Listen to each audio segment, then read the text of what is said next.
multiple times. No, you will be allowed to speak. No, you have mentioned you. बोलने दीजिए sir. He is yielding. You are answering. You are. Let me speak, sir. Multiple times I have been stopped from speaking. Just a few days ago, in a debate for the first time in Indian history, पहली बार हमारे इतिहास में leader of opposition को नहीं बोलने दिया. Okay. नहीं sir, मैं खत्म नहीं किया. Please. मैं खत्म नहीं किया sir. We will speak after the debate. आप रोक रहे हैं मुझे. मैंने खत्म नहीं किया. मेरा नाम लिया गया है. ओके, आप आपका विषय बोल दिया है ना, आपने अपना विषय बोल दिया है. तो मल्टीपल टाइम मुझे रोका गया.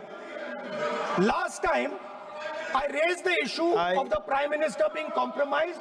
I raised the issue of Mr. Naravane. I raised the issue of Epstein. Honorable LOP. And I raised the issue of Adani. I have given I was silent. Permission that This after the speech of these Ravi Shankar issues Prasad ji, are fundamental to the people of India. scope to speak. Our Prime Minister has been compromised. Everybody knows. The Ravi Shankar result of the Prasad ji. compromise of our Prime Minister. Ravi Shankar Prasad ji, please start. Sir, Okay. I would like to very gently remind the Honorable Leader of Opposition that the Prime Minister of India, Narendra Modi, can never be compromised. आज नरेंद्र मोदी की अगुवाई में ये point of order में debate नहीं हो सकता है, इसको इतना भी पता नहीं है, डिबेट नहीं हो सकता है। और सर एक बात मैं और कहूंगा सर एक बात मैं और कहूंगा, क्या सर पॉइंट ऑफ ऑर्डर में डिबेट अलाउड है? पॉइंट ऑफ ऑर्डर में डिबेट अलाउड नहीं है सर. मैं रूल 178 का क्लॉज 4 पढ़ना चाहता हूं. No debate shall be allowed on a point of order. Therefore the matter ends there sir. अब वो अपनी पारी का इंतजार करें. सर मैं बात कर रहा था, मैंने ऑथेंटिकेशन की बात की सर. वो पेंगुइन वाला मुझसे कि ऑथेंटिकेशन किसका हो सकता है? ऑथेंटिकेशन करने का मतलब है आप उसकी जेन्युइननेस, उसकी करेक्टनेस, उसकी प्रोप्राइटी को सर्टिफाई कर रहे हैं. अब सर मुझे एक बात समझ में नहीं आती सर, ये क्यों अविश्वास प्रस्ताव आया है? प्रस्ताव क्यों आया? गौरव गोगोई ने बार बार कहा, वो सारे पुस्तक को लेके बात कही कि अगर वो मैगजीन कोट कर रहे थे तो क्या दिक्कत थी. सर मैं अपने को एक सवाल पूछूंगा, जो किताब छपी नहीं, जो किताब अधिकृत रूप से सर्कुलेट हुई नहीं, जिसको छापने वाला कह रहा है मैं कानूनी कार्रवाई करूंगा, उसको कोई ऑथेंटिकेट कैसे कर सकता है? कैसे ऑथेंटिकेट कर सकता है सर? मैगजीन, यहां मैगजीन दिखाया गया, वो मैगजीन भी गलत है सर, वो नहीं छाप सकते सर. तो सर कहने का मतलब क्या है कि ऑथेंटिकेट अगर आप नहीं कर सकते तो बार बार जो कहा गया कि हम इसको ऑथेंटिकेट करेंगे, ये गलत है. अब सर इसके अलावे एक और बात आती है सर, और वो बात मैं कहूंगा, मैं कोट करूंगा, वो उसे स्वीकार करेंगे. 2 बार बहस हुई है अविश्वास प्रस्ताव पर. एक बार माननीय जवाहरलाल नेहरू ने जवाब दिया और एक बार माननीय राजीव गांधी ने जवाब दिया. अब आप कहेंगे उधर से कि आप इनको क्यों कोट कर रहे हैं? अरे भैया, स्पीकर पर अविश्वास प्रस्ताव में दोनों नेताओं ने जवाब दिया तो उन्हीं को ना हम कोट करेंगे. संसद में सर आपको परंपरा दिखानी पड़ती है ना. तो आज सर हम बहुत विनम्र भाव से जरा सा नेहरू जी ने क्या कहा था मावलंकर को,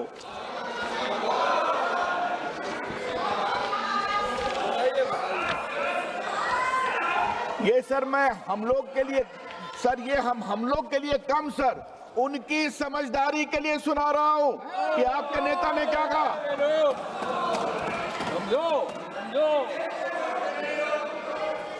Jawaharlal Nehru called it vicious and the opposition charged an exhibition of incompetence, frivolity and lack of substance.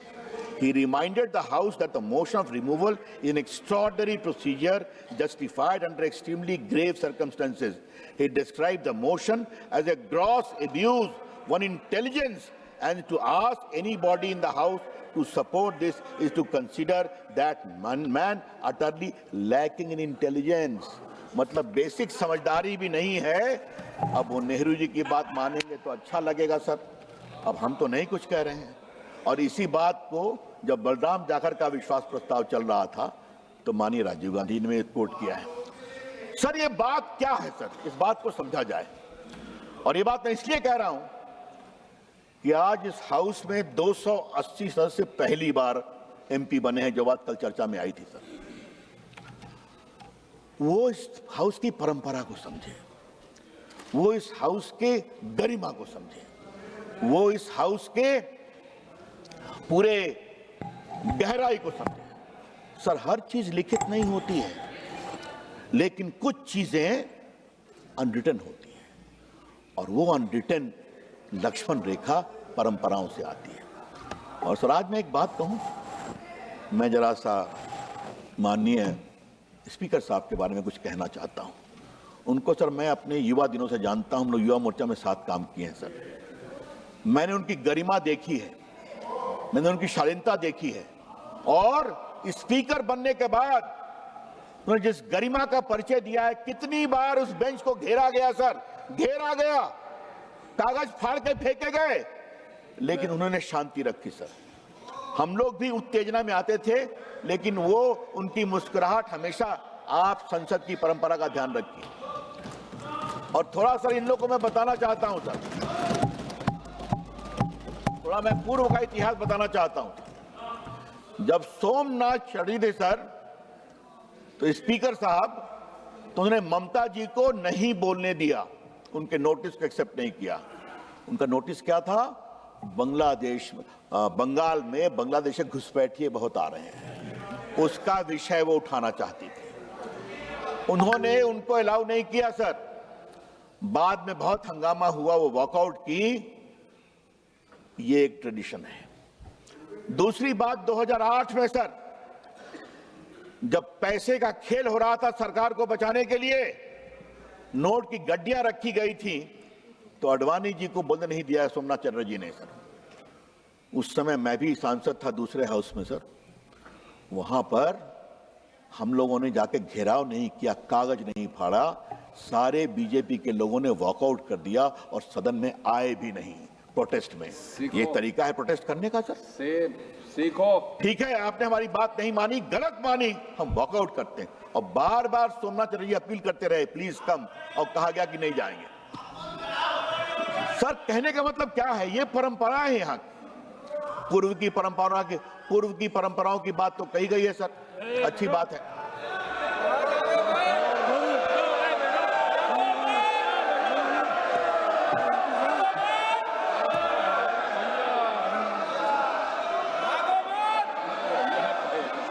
अब सर ये सोमनाथ चटर्जी की बात मैंने बताई। मैं हाल की घटनाओं को मैं पहले पूर्व में नहीं जा रहा हूं सर। विपक्ष के नेता बहुत होते हैं।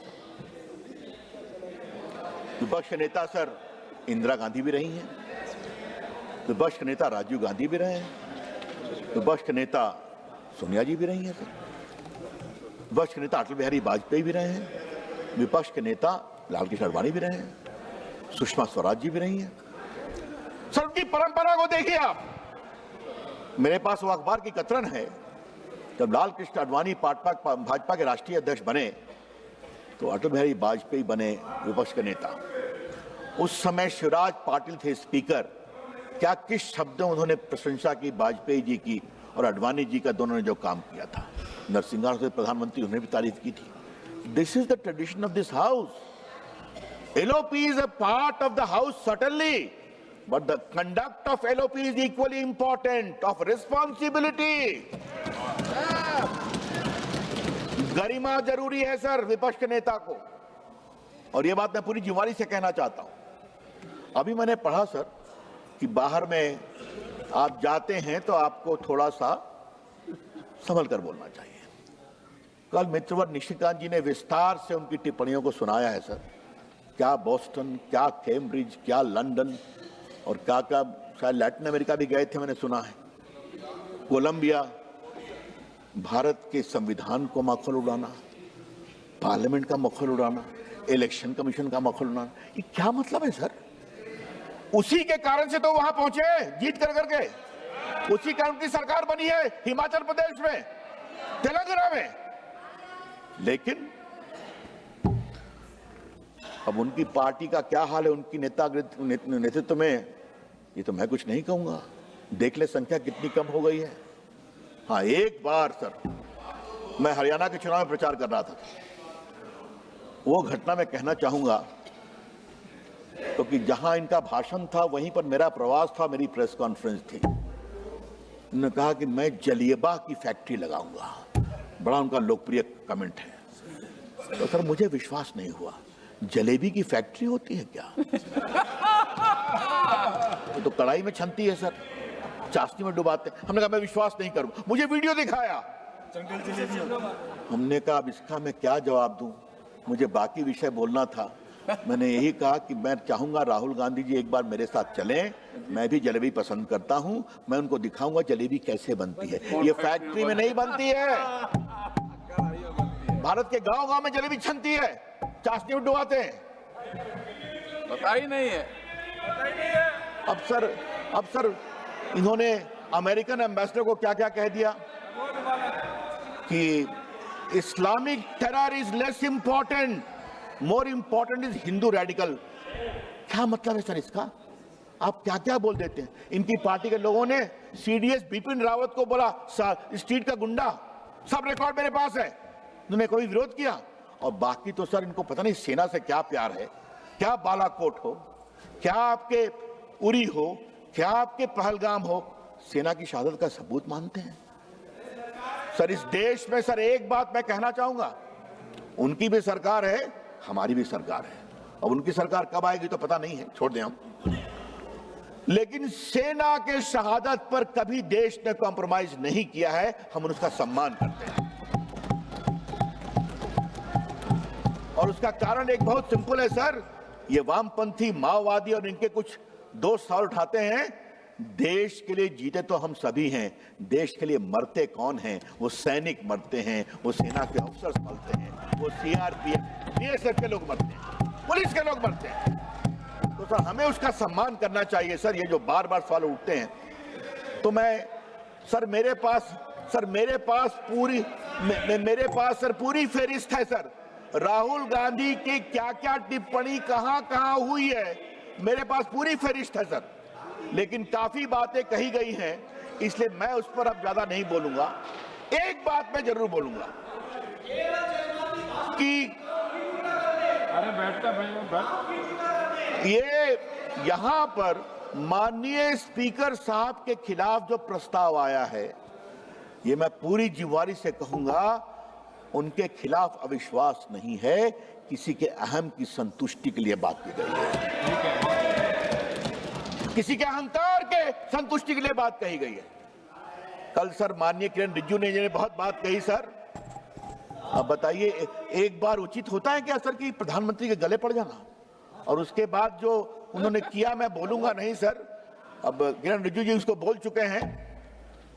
एक गाना मुझे याद आता है, वो क्या है, एक लड़का आंख मारे टाइप से, तो छोड़िए उसको। तो सर क्या मतलब है, ये क्या हो रहा है, ये क्यों हो रहा है? सही में हमारे कुछ मित्रों ने कहा, क्या विपक्ष के नेता का यह आचरण होना चाहिए?